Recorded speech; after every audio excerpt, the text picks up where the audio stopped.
Men are shockingly misrepresented in the media and academia, and the way that people presume that men are, I think, is a million miles from it. We take the examples of the worst possible men, the worst possible behavior, and we generalize it to all men. And then we go around to schools warning boys to not be that guy. Why did you found the Centre for Male Psychology? There's a couple of reasons. One is the general need for more accurate information on men's psychology. And the other was because we had already got a male psychology section of the British Psychological Society that was facing the professional people dealing with psychology and men's mental health. But we also needed to have something that was more public facing, because I found over the years, I've been doing this for about 10 years, 12 years now, that there's actually a lot more interest and awareness, funnily enough, about men's psychology in the general public than there is within the profession of psychology. I was quite surprised when I'd started to understand this, but not only are people outside psychology more interested in male psychology or men's mental health, but they seem to have more insights than a lot of people who are in psychology. I say that and I feel a bit embarrassed for my profession. Why do you think that is?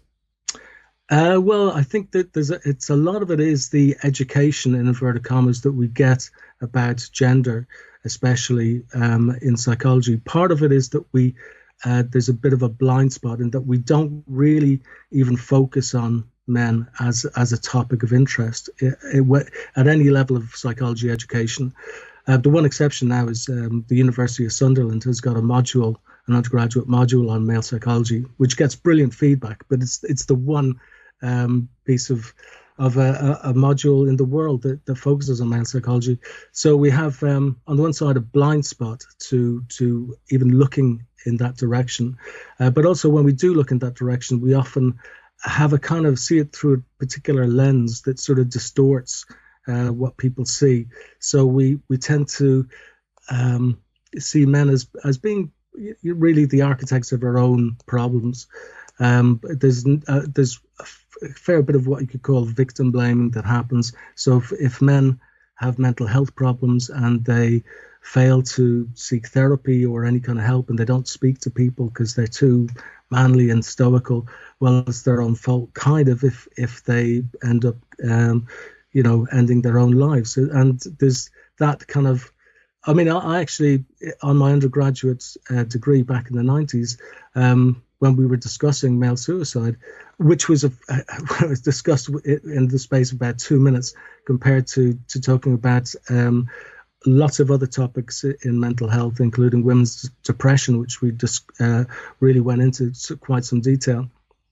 When it came to explaining male suicide, given that women are twice as likely to have severe depression than men are, but men are 3 times more likely to commit suicide than women are. But the explanation given was that men are better at DIY, so they just construct better methods of getting rid of themselves. And in my seminar group, that got a little kind of ripple of laughter, and I was sitting there thinking, well, I'm here to learn, but I'm not really sure I'm learning anything very good here. There's no theory behind here. It's almost like we've just had a little bit of stand-up.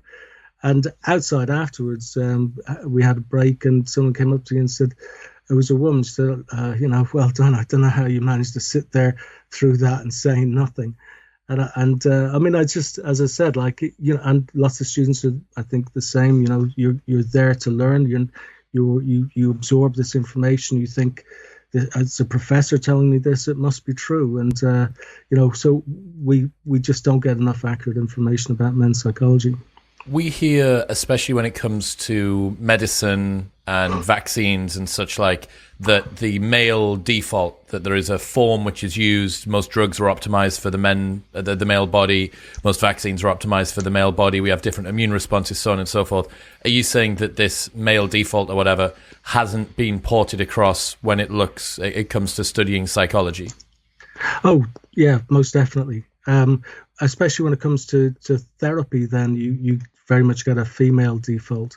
But in terms of examining men at all, no, it doesn't. And in terms of medicine, I mean, I think it's it's sometimes unfairly characterized as being, well, it's a man's world, so it's medicine for men by men type of thing, which is not really true. I think that when it comes to testing experimental medication, it's a bit like being an experimental pilot in an experimental fighter plane or something like that. It's a dangerous thing. You don't know what's going to happen. There's some horror stories, like recently, or 10 years ago, there was what they called the guy who was, I think they called him the Elephant Man, because he took some experimental drug that was supposedly okay, but his head had kind of expanded up to some very terrifying shape. Now, men go in for lots of dirty, dangerous jobs, and I think being the guinea pigs is one of them. And there's a good reason for that too. I mean, I think men tend to be protective of women, so there's that. But there's a good reason. I mean, it's very often a woman who's of childbearing age doesn't necessarily know when she's pregnant. If she's taking a medication that no one really knows what the effects are, that might damage the fetus, and we have no idea what the consequence of that might be. So there's very good reasons why, women should be protected, and their unborn children protected from that sort of process. Why is there a difference in psychology studying the female brain when medicine appears to be studying the male form? Like, what's the reason for it being that way around?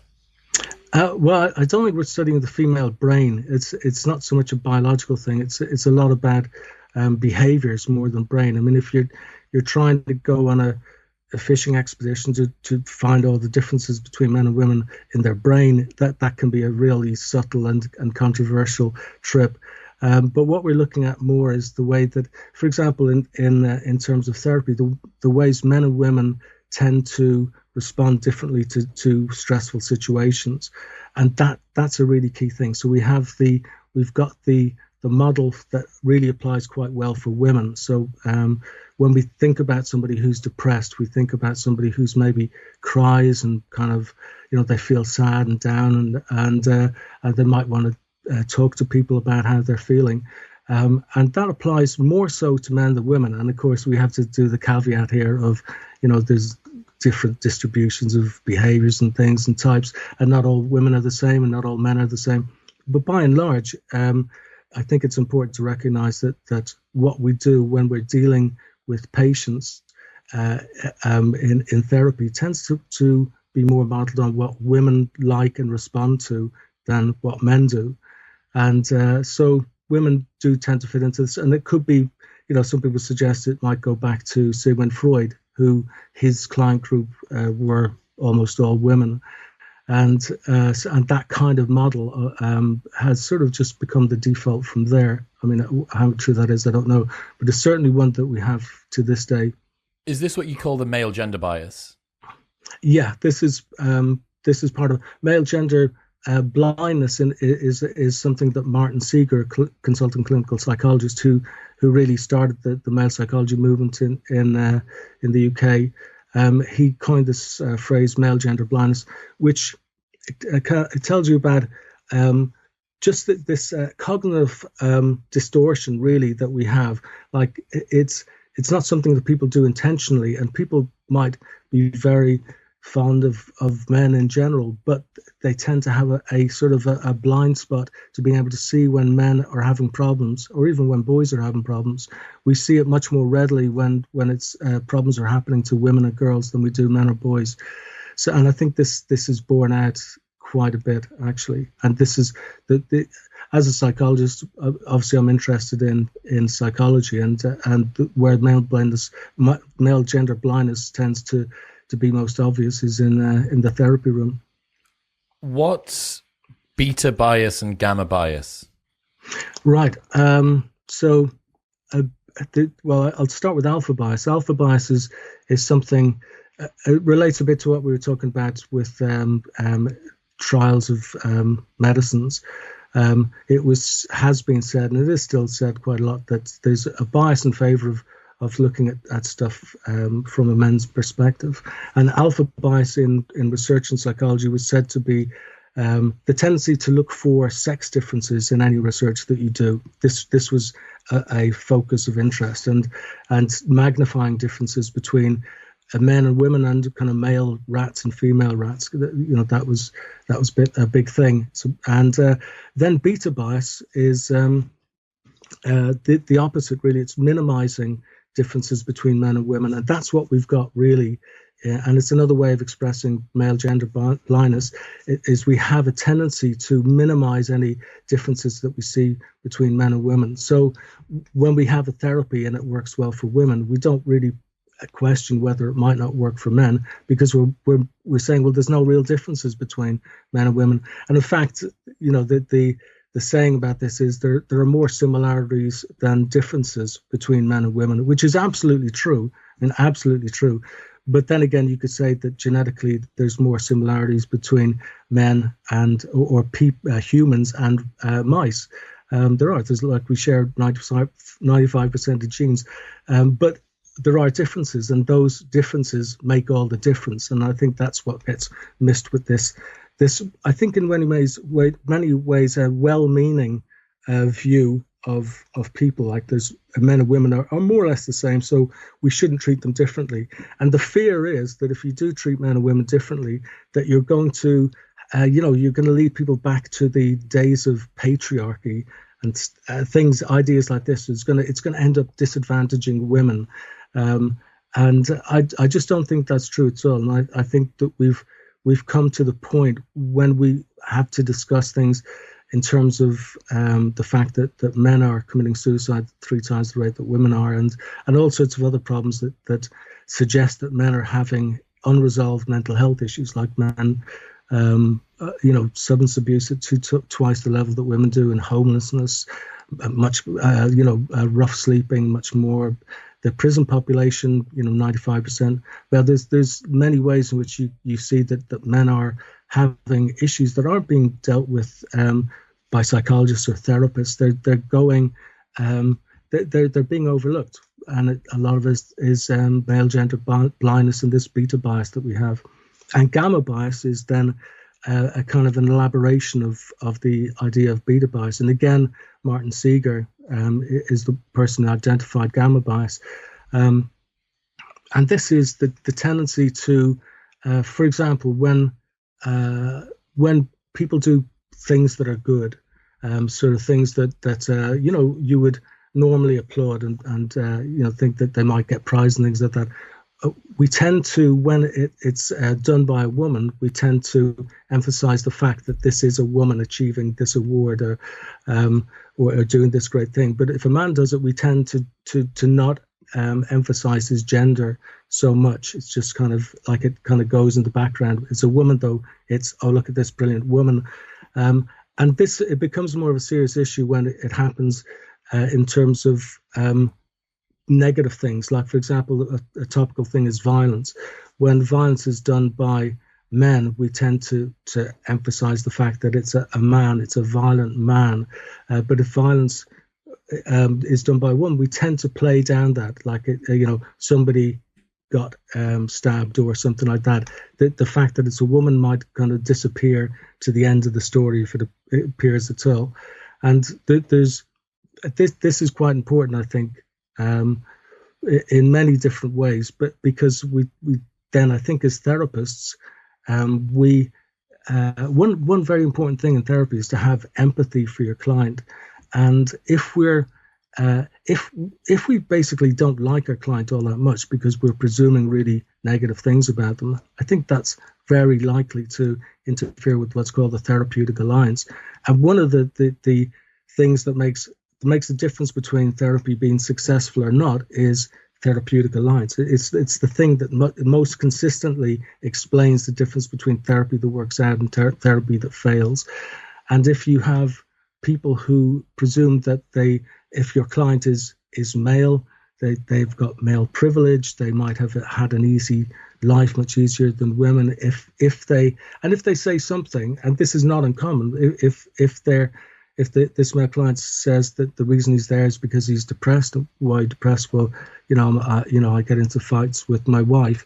Well, it's very easy to presume these days that he's the guy who starts the fights, or if she's hit him, what did he do to deserve it? What's he done? People fall into this sort of mindset, And I think it's really important that, especially for therapists, I mean, if we're supposed to be trying to understand people, meet them where they're at, not try and kind of impose the idea that they should be able to talk about their feelings more than they might want to. For therapists, we should be able to make a much better day's work out of dealing with men than I think that we do. And I think it's not surprising that men don't turn up for therapy, because lots of men just they understand this. That it's fairly obvious to them. Is that the gender empathy gap? Is that another way of describing it? Yeah, gender empathy. All of these ideas are kind of overlapping. I mean, it's one of these sorts of things where you've had different people in different places come up with a similar sort of idea, and it gets a slightly different name. But the gender empathy gap is a name of a very good book, but also describes this kind of condition that we tend to sympathize with women when they have problems more than we sympathize with men. Yeah, I mean, it's a difficult one because we want to try and get to encourage men to open up. You want to try and give women the opportunity to achieve parity in education and employment and independence and financial achievement and so on and so forth. And it's difficult to not have that done at the cost of accusing males of tyranny and patriarchal oppression and stuff. And I saw you share something about the guidelines from the APA and dangers of traditional masculinity. Yeah. So there's one of the things that's been quite controversial in recent years is the American Psychological Association released guidelines on doing therapy with boys and men. And a lot of people were very pleased that these came out until they read them. And then broadly speaking, they're quite good. There's 10 guidelines in there. Most of them are good. Guideline number 9, which is about how to do therapy with men, it's actually really good. I mean, I would stand by that. But there are a couple of guidelines there that really mess up the rest, the whole of the guidelines. It's one of these things where, okay, so I'll describe them. So guideline 1 is about, it makes the presumption that masculinity is a social construct, which is a very popular idea, and it seems to make sense if you look at the way men behave and dress around the world. Men behave and dress and talk differently. On the other hand, there are some commonalities there, which tend to get overlooked. I mean, so we're told that the reason men or any differences between men around the world are due to socialization. So if you're if you're in a country that tells men that they should have long hair, well, then they have long hair, and because they're socialized to have long hair. And if it's short hair, a culture that tells them it's short hair, well, people just fit into those sorts of things. But there's a lot of evidence. I mean, and it's very unpopular to bring this up in social sciences these days, mainly because we've spent about the last 30, 40 years talking about all the ways in which socialization of men has been bad for men and bad for women. But we overlook, some really obvious evidence, very hard evidence actually, that there's biological correlates to lots of things about men's behavior. So there's things about masculinity that are hard to get away from the biological influence of. So, for example, if we take something like the impact of testosterone on fetal development, this completely at week 13, the Y chromosome triggers the release of a surge of testosterone, and so the fetus will experience similar levels of testosterone to an adolescent boy. So high levels of testosterone, and this changes the fetus entirely, so that they are programmed then for the development of things like different bone structure, larger muscle mass, and then there's other psychological things that are kind of more controversial, but may well be true. Like they may well be programmed for a better ability at mental rotation of things. In other words, a kind of ability to see things in three-dimensional space a bit better than women do. Certainly in adults, there seems to be some differences there, and some studies have found correlations with testosterone in adults. I found from a conversation I had a couple of weeks ago with David Putz, at the age of 3, there is a 50% accuracy disparity in throwing precision. At the age of 3.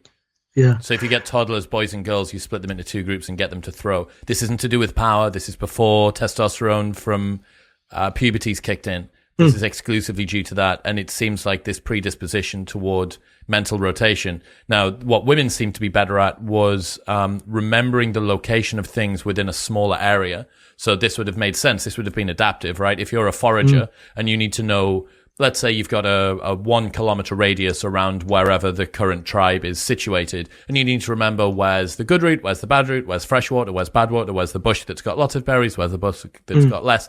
And it kind of plays into the trope, but like lots of cliches are born out of genuine biological predispositions. It's why guys always lose their keys, but women can't remember the directions to get to their office or whatever. It's like when you're talking about a broader range of things, a broader distance, men appear to have a better ability at being able to remember that. But when you're looking in a smaller area, like around the house perhaps, they seem to be pretty useless. And the converse is true for women. Interesting, yeah. I mean, the throwing thing, I mean, there's the prenatal surge at 13 weeks that goes on for several weeks. Then there's a postnatal surge too in boys. Again, another very high surge of testosterone that happens in the months after they're born. I don't know how much that has an effect on throwing ability, but there's loads of these things that we think of as being stereotypes and tropes that are in fact true. They're real. I mean, the stereotype comes about for a reason in lots of cases. And so like people, I mean, I hate to use the term, you probably didn't use throwing like a girl. I mean, did anybody? Because instantly now loads of people just turned off. They've just stopped watching the video. But there's something to that. I mean, you know, and people shouldn't get worked up or feel bad about it unless they want men and women just to be exactly the same for some reason. Yes. I don't have any problem with just people valuing differences completely. Totally no problem. I also have no problem at all with everybody being allowed, given opportunities to do whatever they can do in their life. So if a girl wants to be a pitcher for the New York Yankees or something like that, she should absolutely have every opportunity to do that. What do you think about the term toxic masculinity? Obviously, well, not obviously, okay, because a lot of people think that it's perfectly reasonable to use this term. There is some sense to it, but I think what's happened is a term that was originally used by some the mythopoetic type of guys back in the 80s and 90s. They started using this term to describe young men who had not been initiated into the tribe.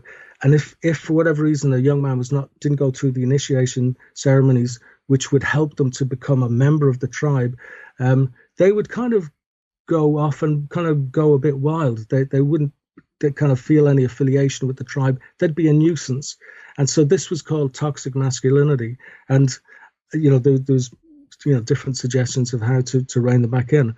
But basically they were, it kind of made some sort of sense. However, this term is being used out of context, and it just becomes like it gets thrown around in the media quite a bit. And it just gets used in a generic way to describe any behavior that men do, like, you know, so-called manspreading or whatever it might be, or even men staring at women on the tube, which is now illegal in London. You know, men staring at women on the tube is illegal in London. Okay, so we need to dig into this, John. Yeah, if you actually, it's one of the articles in the Male Psychology magazine, which is on the Centre for Male Psychology website.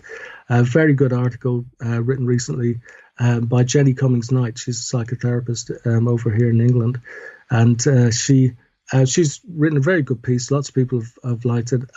It's pointing out the idiocy, really, of having an actual law that can put men in prison for looking at women in a way that's interpreted as being sexual harassment. Now, this is a very subjective thing, obviously. And so Jenny points out all the different ways in which a man might be staring at a woman, or apparently staring at them. He might be blind. Actually, somebody came up with an example of this, where a blind guy was in the gym, and he suddenly found some woman was shouting in his face about to stop staring at him.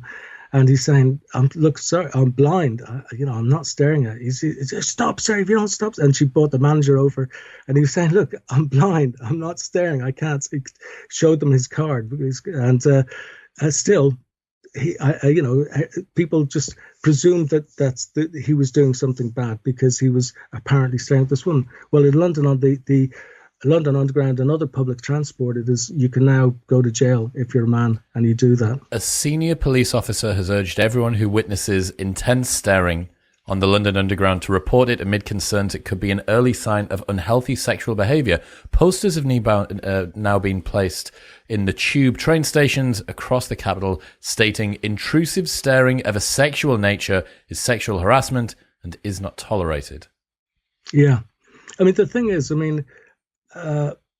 there's so many ways in which it can go wrong. For example, I had someone from Spain saying, actually Jenny wrote about it in the article, that in Spain you can stare at people. It's not considered to be threatening or sexual harassment at all. People just stare at each other all the time. It's just eye contact is not a bad thing. On the London Underground, of course, probably the same. Lots of confined spaces. It does feel a bit more intense and intrusive if people look at each other, especially if they're looking right directly in somebody's face. So I can understand that people would feel uncomfortable about it. But in the current climate, I think that I think that there's a lot of just this idea of toxic masculinity. All men and this is one of the problems with the term toxic masculinity is that it sort of tars all men with the same brush.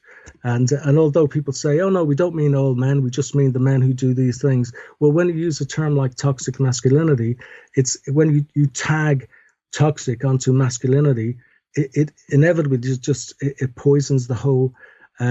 Anybody who's possessing masculinity gets poisoned, which is men basically. Well, by design, it's a catch-all term, right? It's a catch-all term for any behavior by a man that you deem to find distasteful or objectionable. Yeah. So Richard Reeves was on the show a little while ago, and the school that his kids went to in Washington, D.C., there was an incident that occurred where some of the boys in class had created a ranking system of all of the girls in class, from most attractive to least attractive. And that had been deemed as something that was toxic masculinity. It's distasteful, but let's not forget that that's literally the website that Facebook was built off of the back of. Like, Facebook was that very website incarnate, and now it's one of the biggest companies in the entire world. Like, Absolutely. Is it toxic masculinity for boys to... if girls did it, would that be toxic femininity? I don't think it would be. But yeah, I understand the concept creep of wanting to create a label, the desire to memify anything in the modern world and be able to bring it under an umbrella, because it makes it sound more official. It makes it sound like something that's got legitimate, scientific, rigorous, intellectual, academic backing. It's not. It's just a term that you've decided to use to smear any behavior from guys that you don't like. Yeah. And I think one of the problems with this is that we don't know what the impact is on boys growing up of hearing about these sorts of labels and this general narrative about men being bad, or at least potentially bad. Didn't you did a new report about the factors that predict well-being, 4,000 men, and that had some tie-ins with their views of masculinity. What did you learn from that?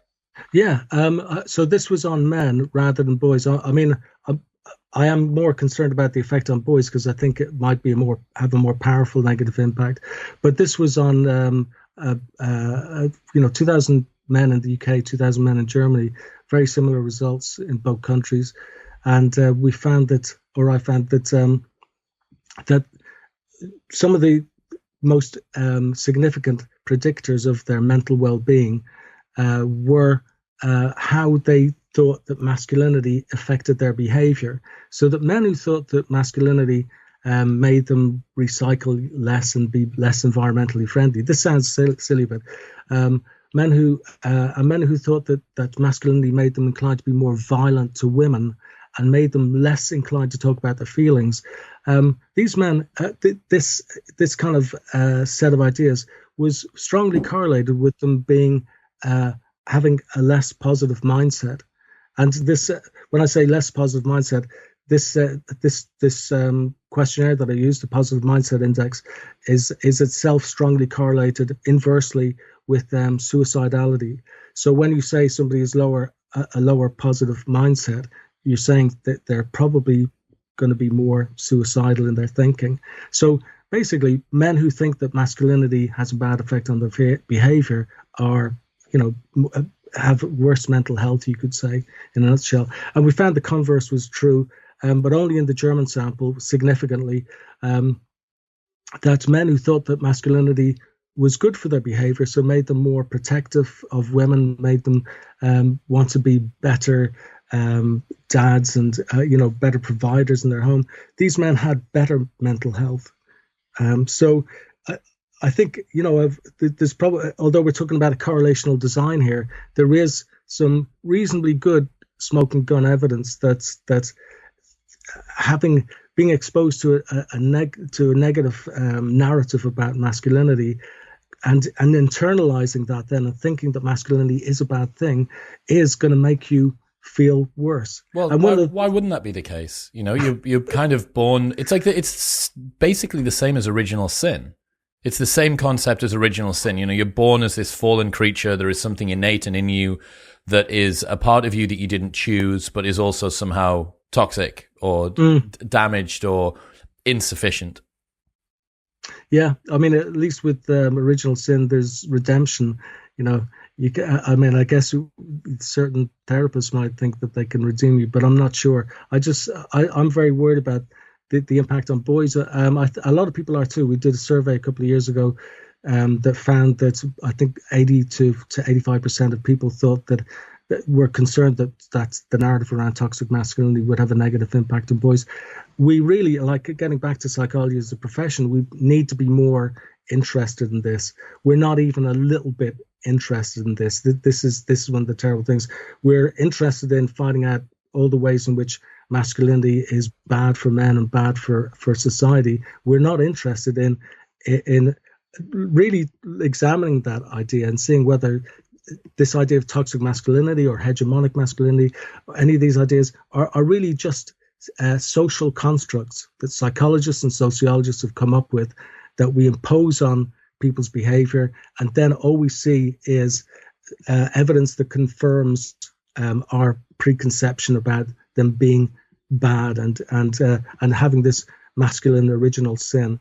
We really need to be more like scientists and investigate these things, challenge hypotheses, look outside our usual what's called a kind of narrow paradigm fixation, which has been used to describe the way that a lot of research in masculinity has been for the last 30 odd years. You also found personal growth, age, and health satisfaction as some of the other most important factors that impacted the well-being of men in that sample. Just what's that as a high level? What are those things?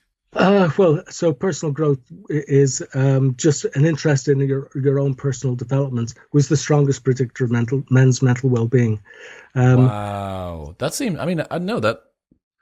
Is that kind of like being your own doctor in a way? Is that you're taking a greater appreciation for the fact that you should be improving? You're more of a self-assessor when it comes to what are the areas of my psychology, my health, my relationships that are insufficient and that I need to work on?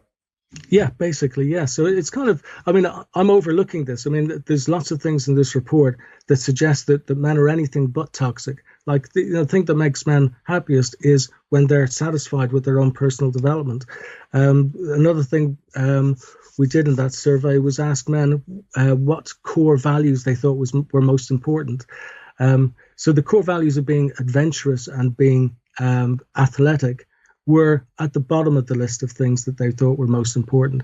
The things I most thought were most important were being honest, reliable, dependable. And this was the same across UK and Germany. We'd asked men previously in the States, 5,000 men in the States, exactly the same result. I mean, this is talk about curing the replication crisis, exactly the same results. And again, when we asked 2,000 men in the UK in 2017, the same results. These are the things. Men, they're desperately trying to be the best that they can be, which is actually, funny enough, a tagline for a Gillette ad back in the day. The best that a man can get. I think men are shockingly misrepresented in the media and academia, and the way that people presume that men are, I think, is a million miles from it. We take the examples of the worst possible men, the worst possible behavior, and we generalize it to all men. And then we go around to schools warning boys to not be that guy, and not realizing that these sorts of campaigns, they very easily backfire. The psychology is full of these unintended consequences. You take this, what I would say is half-baked idea, an idea that's not properly researched. You've got the best of intentions. Everyone says, hooray, it sounds like a great idea. Let's go out there and do it. You do it, and actually you find that, so in student populations in the States, they've tried these sorts of things where you, don't be that guy, don't be the guy who goes around sort of harassing women and being nasty. And what they found is that overall it seems to work. Yeah, overall, on average, it seems to work. But actually, if you drill down into the data a bit, you find that the guys who already were the nice guys are just as nice as they were before, maybe a bit nicer.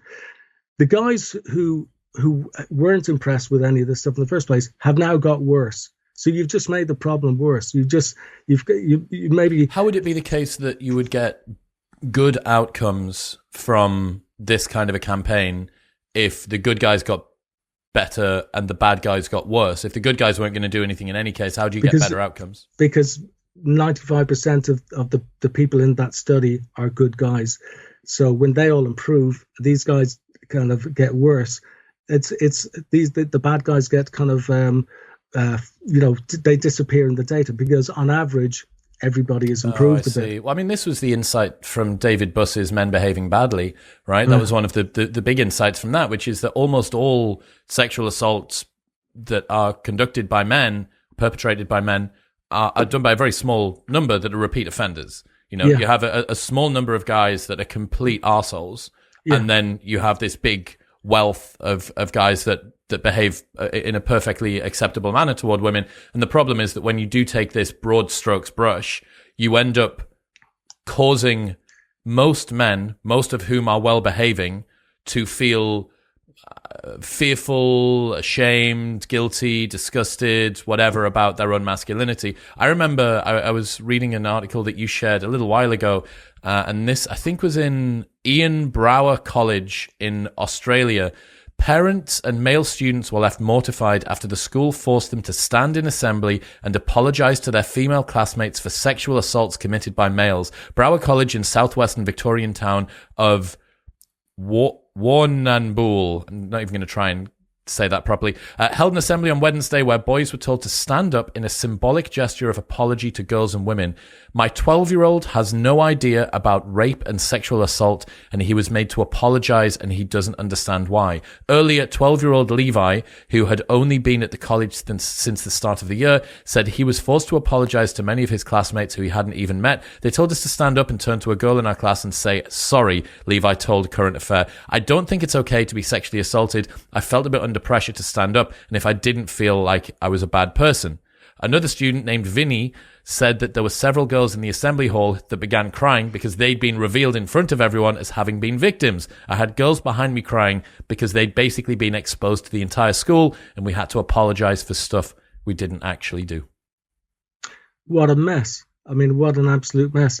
And this behind it, I mean, so the Mayor of London is rolling out workshops to sort of help boys be better people around women and be less sexist and everything like that. I mean, I don't know what's in these workshops, but if it's anything like what you just described, who's it going to help? I mean, who's going to benefit from any of that? Nobody. This public struggle session. Exactly. And, the worst thing is, that, of course, the guys who are already going in that direction, you've just justified them being, as bad as they want to be. They hate the whole thing. Well, I mean, now. you see this, this is an N of one, but I see this online on the internet.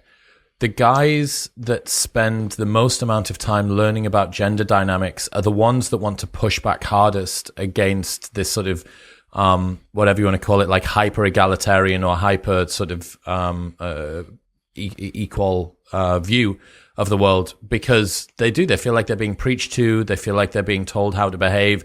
And if in that cohort of people you have some people that were already, some men that were already going to be arseholes, they're going to feel, I don't know, like virtuous backlash, or that you're going to have that sort of rebound effect, so to speak. Well, when did this negative view of masculinity start in psychology? Has it always been there?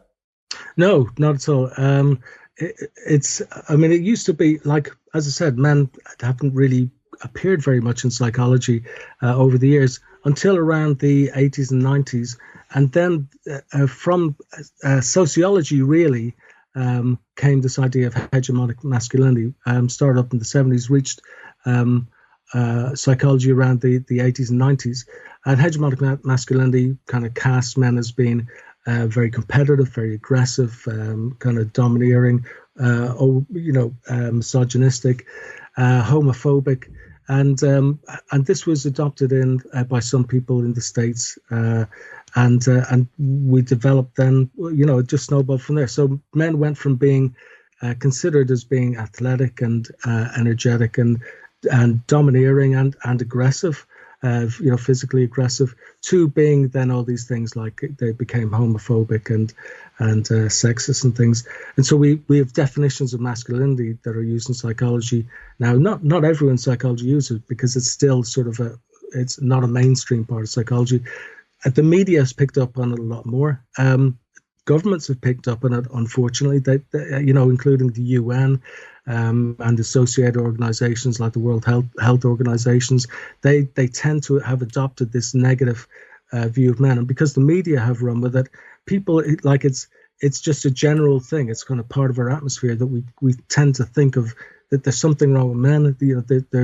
They're at the very least privileged. If they've got wealth, they haven't really earned it.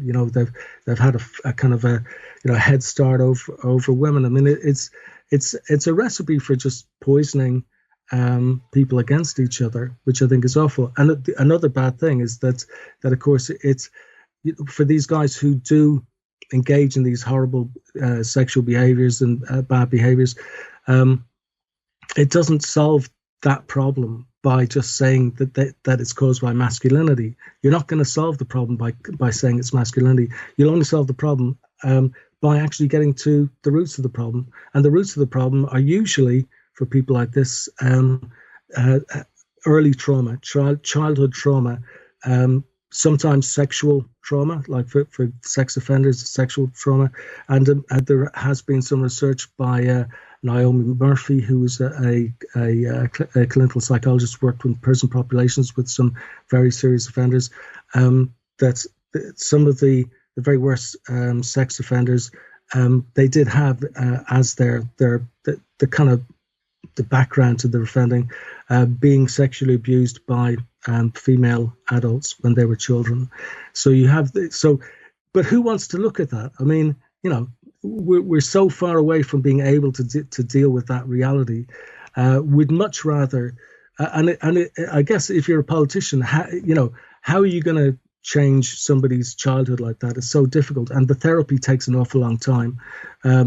But how are you going to change the circumstances, which could involve social deprivation, what Warren Farrell calls dad deprivation, like lacking a father figure to steer people so that they kind of they're socialized more easily. What's the what are the outcomes of fatherlessness? Because obviously, I can hear all of the wives' tales and sort of myths that I want, but what are the kind of outcome changes that you get for boys when they grow up in a fatherless home? And again, so we have to start off saying not everyone is affected in the same way. Everyone's different. Some people might thrive from that, and lots of people will have very good experiences with, positive, role models who are women in their lives. But if there certainly seems to be evidence that if you don't have some sort of, like, not having a father, and actually the research is interesting because they never make a distinction between fathers and stepfathers or father figures. But if you don't have a useful sort of father figure, or absent families basically have more likelihood of having delinquency.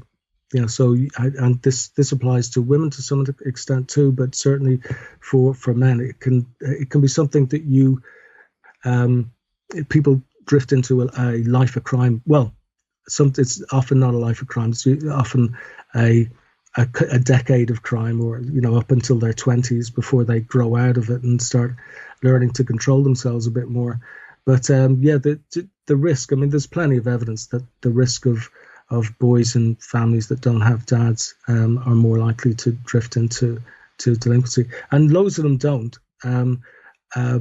But unfortunately, it's true. I mean, it's again, when people talk about smash the patriarchy, you have to kind of wonder what they're talking about smashing, because the patriarchy, if it exists in the UK or the States or Australia or Canada these days, is the worst, most useless organization ever, because, I'm not sure what the advantages are that men have these days. So, with boys seem to be failing in education at a terrifying rate. I mean, men are kind of drifting, into homelessness, into prisons at an alarming rate, suicide levels, drinking themselves to death. The patriarchy doesn't seem to have done very much good for anybody. So when you're talking about smashing the patriarchy, who is the target? I mean, I know that people aren't saying smash the dad in your family, but I think that's the only patriarch that's really left. And I think a lot of dads, they get depicted in the media as being, silly or pointless and things like that. I think that there's just so much that's kind of, again, as I say, I worry about children growing up, with dads or without dads, in a culture that really is so happy to demean anything to do with men. What challenges are particularly unique to men when it comes to managing mental health? I don't know if there anything would be particularly unique, but there's barriers that men have to overcome a bit more than women. So I think a lot of men already we've done some research on this, and it's borne out by other people's research too. Men, when they got mental health issues or they feel distressed, the first thing that they want to do is not necessarily talk to somebody about how they feel about it. In fact, they might not really feel very much like doing that. They want to fix the problem. So if it's that they're depressed because they haven't got work, they'll want to find money somehow or other. They'll want to fix the problem. They won't want to fix their depression about not having work. They'll want to go out and get money somehow or other. And whereas women, and we're back to our kind of the way that the therapy, our style of therapy that's on offer for people these days is more suited to women, because in general, when women are distressed, they'll want to talk about their feelings. They'll want to do that, and it will help them. And actually, men can be helped a great deal by talking about their feelings too, but it's not the first thing that they want to do. And when they look around for somebody to talk to, it's not hard for them to realize that it's them. They can't just talk to anybody. For example, getting back to a male victim of domestic violence, and about a third of victims of domestic violence are men. Who is he going to talk to about this? I mean, a lot of therapists, unless they have knowledge or experience of this, might presume that if he's involved in domestic violence, that he started it, that he's the problem. And of course, the police traditionally are very similar. Actually, this is starting to change thanks to people like Mark Brooks and the Mankind Initiative and other people who are, spreading better information. Like, Mark Brooks is very good at getting onto the television and telling people about the facts about domestic violence.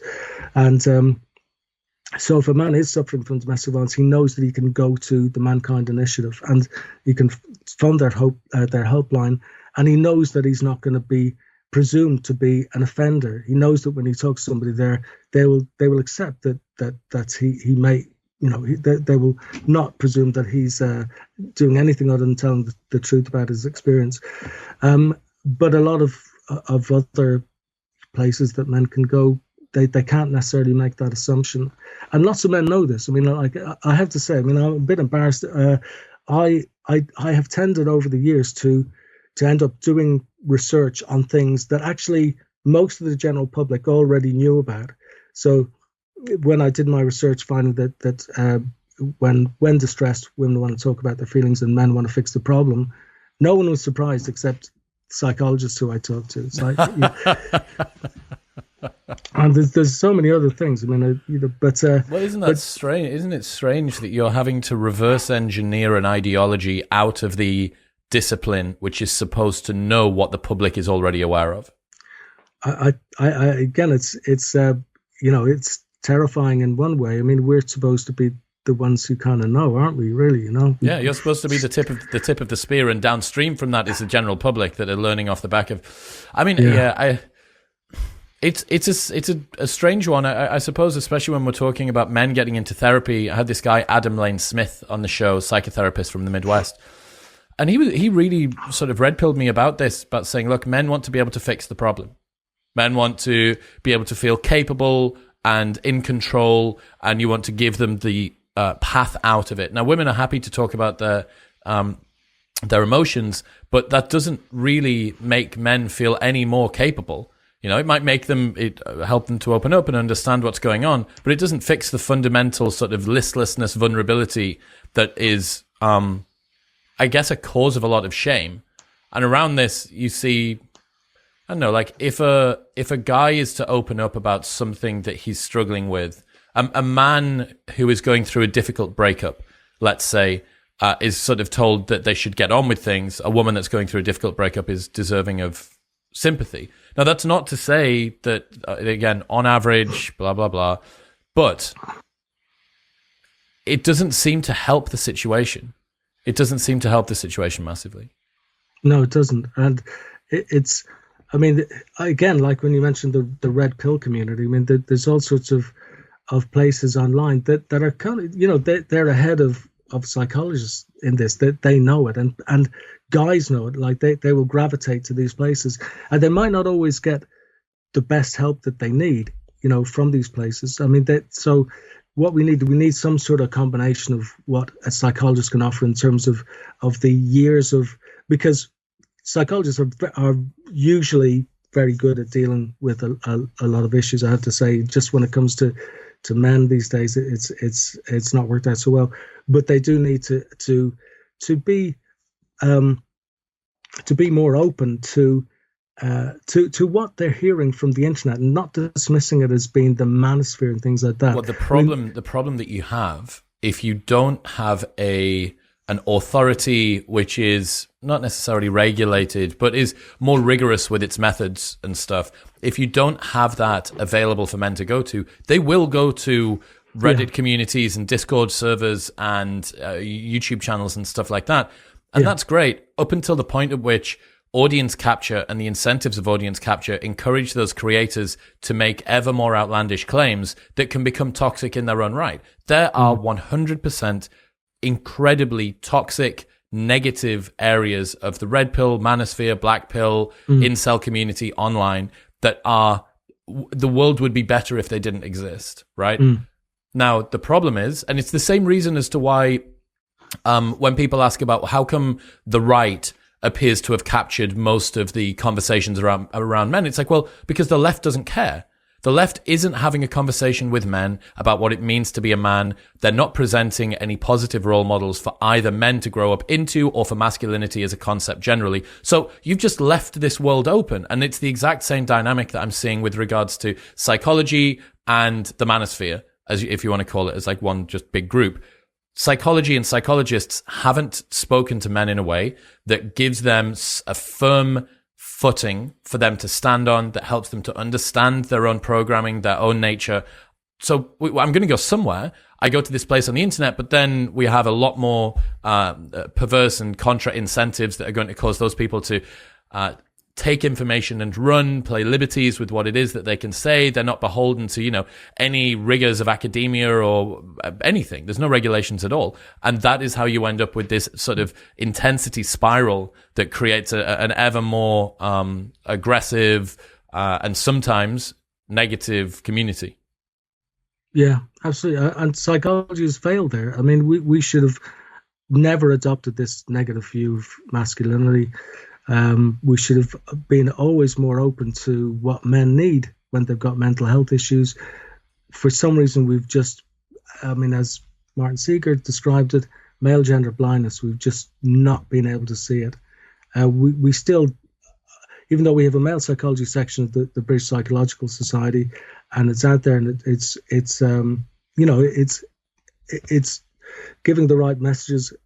I mean, who's listening? I mean, I just really, really wish that more people within psychology would pay attention and be open. I mean, unfortunately, there's a lot of people who will just, as soon as you mention helping men, they switch off. That they think that's it's like you're certainly going to go back to caveman days when men dragged women around by the hair, or whatever cavemen supposedly did. But it's not about that, is it? If you leave men who are mentally unwell to their own devices, they're going to be not very productive members of the community, to say the least. So the cure for toxic masculinity, if you want to call it that, is to actually listen to these guys, to help these guys, to be open to these guys, to understand what the cause of their problems is, and not be afraid to do that. I mean, because it's a big challenge. Like, your peers might reject you for wanting to help men, but also it's a big challenge. Like when you're face to face with some guy who's angry, who's hurt, he might want to hurt you. He might reject you entirely. That's a big challenge. Like, forensic psychology is one of the biggest challenges that anyone can get involved with. I have huge respect for people who are working in these areas, but we really need to get real, be realistic, not fall for the narrative and the ideology that we've been fobbed off with for too long. How worried are you on this rise of sexlessness and loneliness, lonely single men? Yeah, it's not going to go anywhere good. I mean, so a couple of the previous reports that I've done have looked at, have found that men who are in stable relationships are like that, much happier than men who are single. Okay, so this is borne out by lots of different studies. So being in a stable relationship makes you happier, whether that's marriage or just being going steady over a period of time. But so being single, I mean, it gives you some opportunities for dating, but I mean, actually, most guys don't do that well on dating apps and things like that. It can be pretty tough. So what do you turn to? I mean, that there's porn and stuff like that. I mean, and lots of men turn to porn when they're distressed. We've done some research on this too. It's a kind of a way of coping. Like, women tend to comfort eat more, and men tend to go for porn more to relieve stress. And no, it's not going to go anywhere good. I mean, we as a society are stupid to think that this isn't something that we should be paying more attention to, and not in a punitive way, but to actually just help these guys a little bit. And I'd say one of the first things we could do is recognize that a lot of the messages that we're sending to men through our, through things like laws, like about men staring at women on the London transport, or things like talking about toxic masculinity, or headlines like why it's okay to hate men, or on the internet, this idea of like kill all men, like this, kind of a phrase that flies around. I mean, it's ridiculous to think that this is not going to have a bad effect on men, and it's also naive to think that this is not going to rebound on all of us at some point. Well, it'll rebound on women as well, because fundamentally women require a partner who is worthy of them. You know, women, 50.1% of women for the first time in history are childless by 30. A report that came out by Reuters a couple of months ago said that for the first time ever, 45% of prime working aged women between the ages of 22 and 45 will be single and childless by 2030.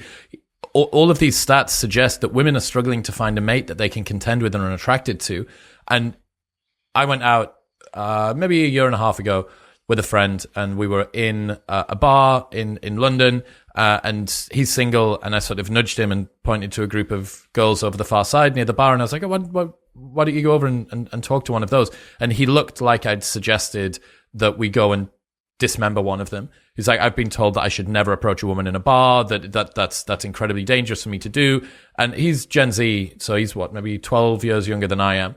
And for me, coming from the background that I had, which is like back end of lout era, like Larry British lad culture in sort of 2006, 2010, that would be just unheard of. Right, there was absolutely no concern because you didn't have this panopticon of technology constantly surveilling you, you know. But then on the other side of this, I can see why you could say that era that I was in, where men were going up to women, would have meant that women had more approaches from men, that they had more opportunities to find a good mate. You know, evidence seems to suggest that women want to be approached by men. But then you also get negative externalities. You know, a woman that says no, that rebuffs a man one times in X many hundred or thousand is going to end up in a situation that she feels very uncomfortable. And then you have the Me Too renaissance that was absolutely needed. But then what happens when you overshoot? And it's this very black and white sort of mono view of the world, that everything is good or everything is bad. It's significantly easier to see people in those regards. One of the things I wanted to actually mention that I've come to realize or believe over this year that was kind of interesting is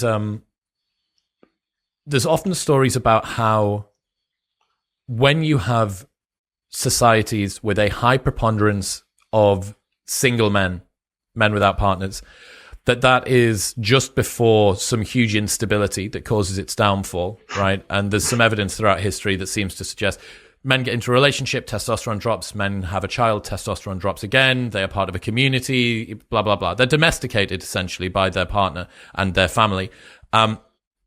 One of the questions that I was toying with for the back end of this year is, where are all of the incel killings? If it is the case that we have the highest rates of sexlessness amongst men aged 18 to 30 ever in history, why aren't there roving bands of miscreants outside pushing over granny and spray painting stuff and causing havoc? And I've come to believe that what's happening is that rather than those men going out with a bang, they're going out with a whimper. They are being sedated through porn and video games into retreating away from that status-seeking behavior that may have got them a little bit of attention, which ultimately could have led them to get a partner or raise up in their standing within the community. And I don't think, 5 years ago or so, some of the concerns, the Elliot Rodgers of the world, we're going to see this happening more and more and more. We just haven't. It is not going up in line with the rates of sexlessness and singleness amongst men. So you have to presume that something else is happening in order to be able to sedate men out of that behavior. And I think that it is this porn and video games thing. Now, if you were to give me two worlds, one in which you have constant mass shootings done by disaffected guys, and another in which that doesn't happen, like I'll take the one that it doesn't happen, but that's you can't say that the number of men playing Call of Duty and smoking weed is in any way also like useful. That's still not good. It's just less bad than them taking the gun from the video game into the real world. Yeah, as I said, it's not going to end up well for anybody. You'll have these guys who will have unfulfilled lives.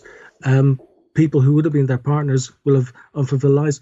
I have worked in the field of women's mental health too, and one of the things that I saw a lot of was how distressing it is for women, men also, but how distressing it is for women to have problems with conceiving a child. I mean, like the amount of money that's spent on IVF and how much stress they will go through is unbelievable. And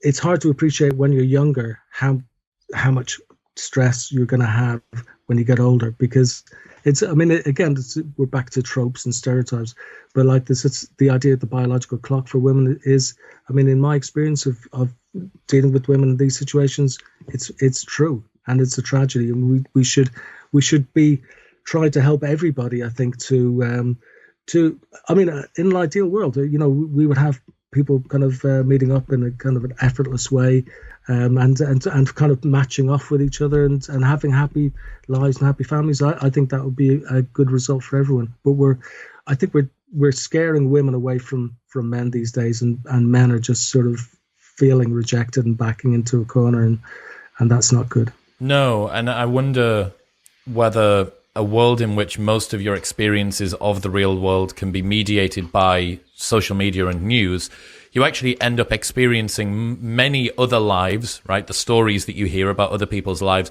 as opposed to your own. And if we've got a world in which remote work and more social isolation comes through, what you actually end up doing is getting your model of the world, especially relationships between the sexes, and you take that from news, but news isn't a representative sample of the things that are happening. By design, the news articles that come out are the ones that are the most egregious. It's the woman that divorces the man and takes his brother and leaves him for dead, and all of his money's gone, and she's taken the dog, and the dog won't even see him again. Or the reverse, a woman says no to a guy in the copy room at work, and she ends up being chopped up and put in the freezer, and he eats her for chili and stuff. Like, those are the sorts of stories that you hear. And if you have fewer and fewer interactions in the real world that can disprove that, what do you end up with? Well, you end up with that being your model of the world, which feeds into the anxiety, which makes you less social, which means that you've got less real world experience to disprove the stories, and the cycle just continues.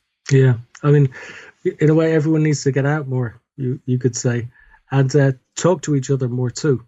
Like, there's some really good things happening, like in terms of men's mental health. Men's Sheds, a really good idea, just getting men together, potter around, do XYZ activity. It doesn't really matter what it is, and they get to just chat a little bit, and that's brilliant for their mental health.